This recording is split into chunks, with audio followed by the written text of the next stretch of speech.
Hello viewers, আমাদের আজকে শিকারের প্রায় অর্ধেক হয়ে গেছে। দুপুর মোটামুটি আমাদের শিকার ভালো হয়েছে। সকাল আজকে অনেক ঠান্ডা, প্রচুর ঠান্ডা, -5। এই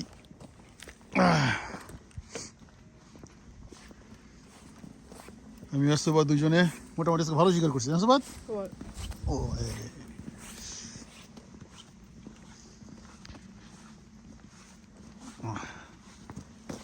আজকে ওয়েদারটা খুবই ভালো, ঠান্ডা কিন্তু রোদ, অনেক সুন্দর একটা ওয়েদার।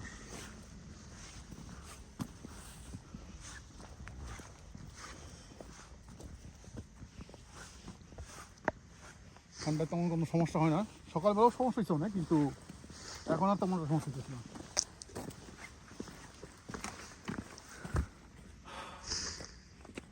আমরা যাবো এখন খাইতে, খাওয়া দাওয়া শেষ করে তারপর আবার শুরু করবো ইনশাল্লাহ।